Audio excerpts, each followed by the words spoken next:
Good morning बच्चों, welcome to my YouTube channel Khyati Hindi classes. आज हम लोग कक्षा 10 के पद्य भाग में सूरदास जी को पढ़ा जाएगा। सूरदास जी से आपके पाठ्यक्रम में पद नामक पाठ्य संकलित है। तो पहले हम लोग सूरदास जी के बारे में जानते हैं कि उन्होंने क्या क्या किया, उनका जन्म कहाँ हुआ, उनके माता पिता का क्या नाम था, उन्होंने कैसी शिक्षा करी, उनकी भाषा क्या है, पहले उसको जाना जाएगा, फिर पद को पढ़ा जाएगा। ठीक है। तो कहा जाता है सूरदास जी जो थे वो इस साहित्य के मतलब जो काव्य साहित्य था उसके सूर्य के समान थे। और उनका जन्म 1478 ईस्वी में आगरा से मथुरा जाने वाली सड़क रूनकता नामक ग्राम में हुआ था।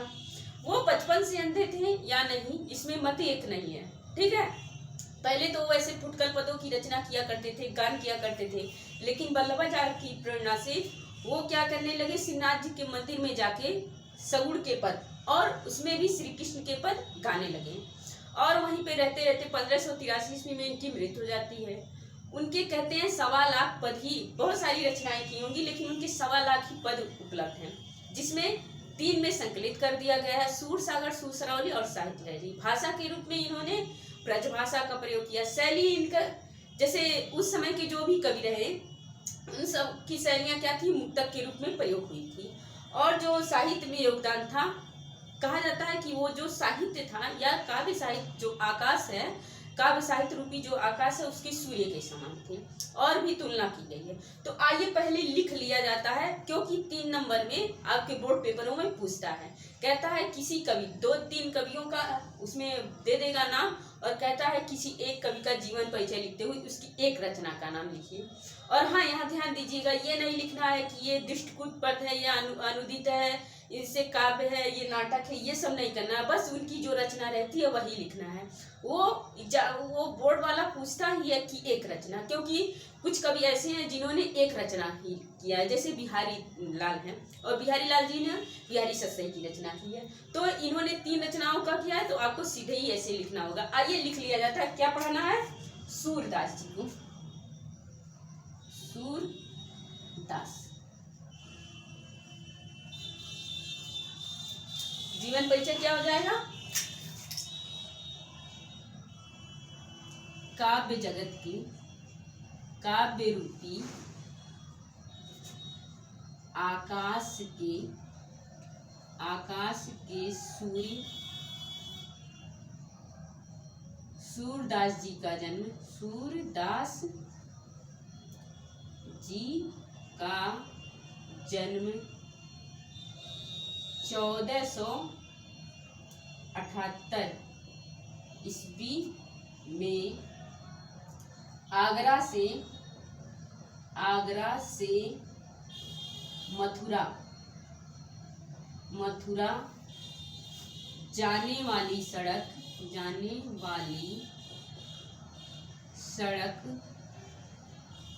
रूनकता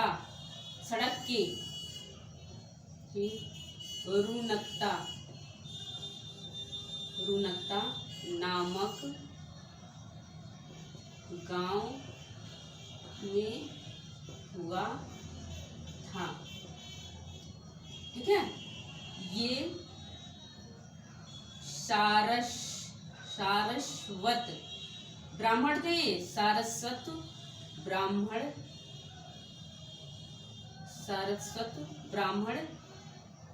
थे। ठीक है। सारस्वत ब्राह्मण थे। ये जन्म से अंधे थे, ये जन्मांध थे। इसमें मत एक नहीं है। यह प्रारंभ में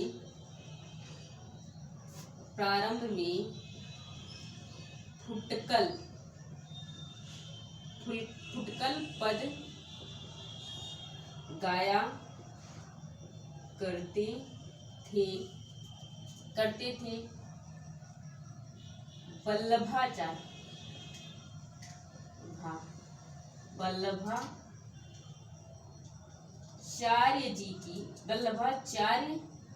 जी की प्रेरणा से, जी की प्रेरणा से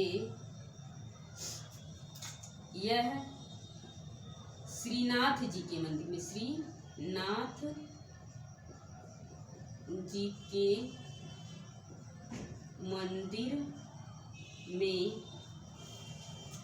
श्रीनाथ जी के मंदिर में कृष्ण के लीलाओं का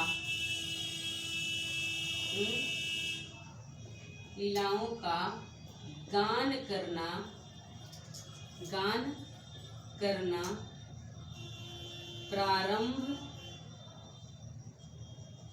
कर दिया। वल्लभाचार्य जी के पुत्र,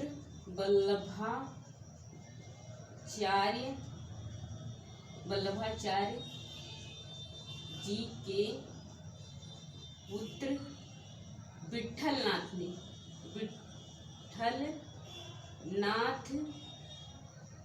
जी ने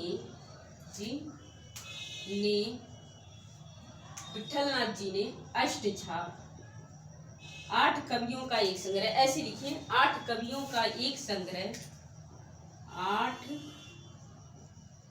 कवियों का एक संग्रह, यहाँ लिख लीजिए अष्टछाप, अष्टछाप की स्थापना की, जिसके प्रमुख कवि सूरदास जी थे, जिसके प्रमुख कवि सूरदास जी थे। ठीक है, ठीक। श्रीनाथ जी के मंदिर में ही, श्रीनाथ जी के मंदिर में ही श्री कृष्ण जी के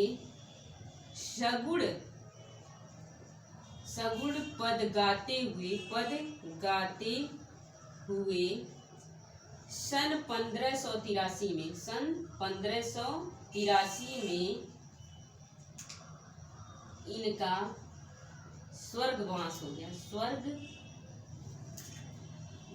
स्वर्गवास हो गया।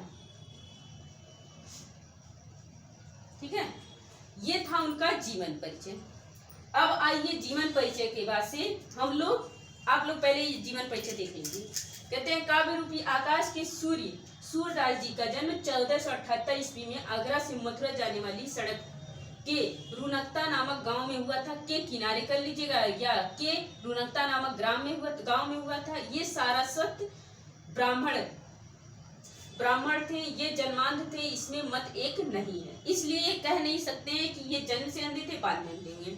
यह प्रारंभ में फुटकल पद गाया करते थे।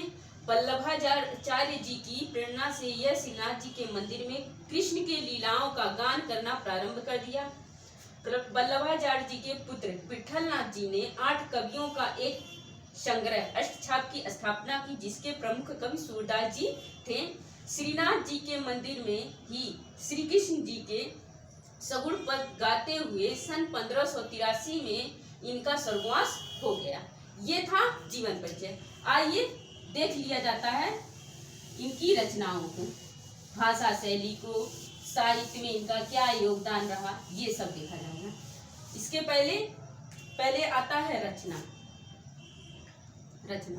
यहाँ रचना में आप भूमिका बनाएंगे सूरदास जी के 1.25 लाख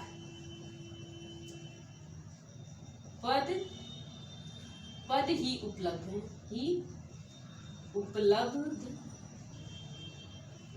हैं। अब लिखेंगे रचना इनकी है सूर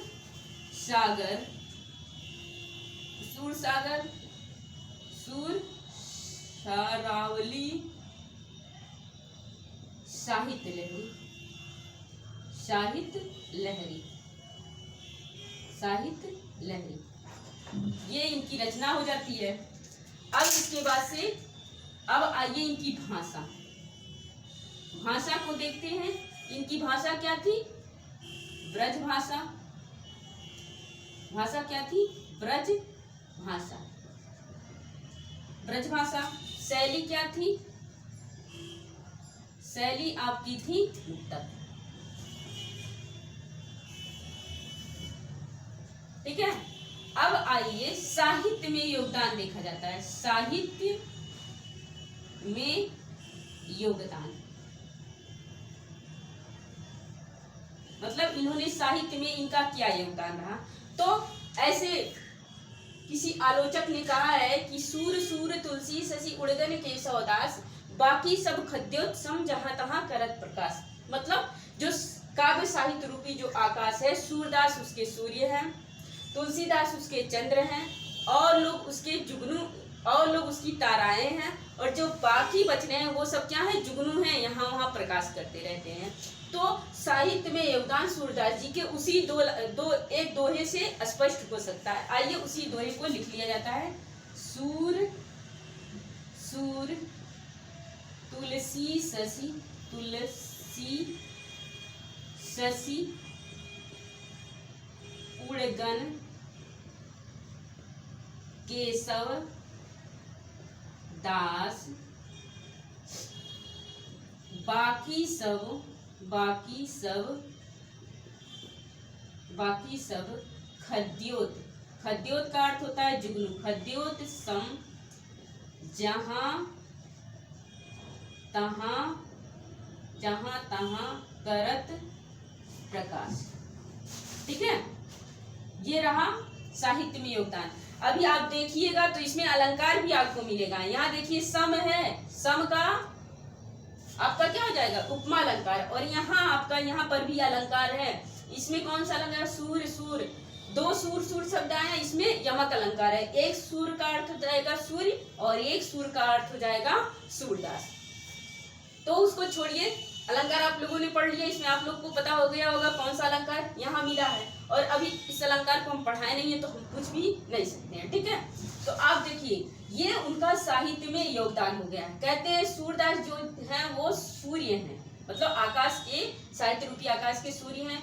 तुलसीदास शशि हैं, उड़गन केशवदास, और जो केशवदास हैं वो ताराएं हैं। बाकी सब खद्योत मतलब जुगनू के समान हैं। और जुगनू कहीं चमकता है, कभी बुझ जाता है, कभी जलता है, कभी बुझ जाता है। वही कह रहे हैं जहां तहां कभी कभी प्रकाश कर देता है। ये थे सूरदास, इनका जीवन परिचय, भाषा शैली और साहित्य में योगदान। ठीक है, और रचना। अब ये जो कक्षा 10 में इनके नाम से जो पाठ संकलित है पद है, अगली वीडियो में पद को पढ़ा जाएगा। और पहले था कि आपको संदर्भ प्रसंग व्याख्या काव्य सौंदर्य लिखने के लिए आता था। अब इस बार बोर्ड में आएगा कि आपको प्रश्नों के उत्तर देने होंगे। ठीक है, तो कल देखा जाएगा कठिन शब्दों के अर्थ को, उसकी व्याख्या को, और उस पर आधारित कौन कौन से प्रश्न बन सकते हैं। ठीक है, आज के लिए बस इतना ही। धन्यवाद।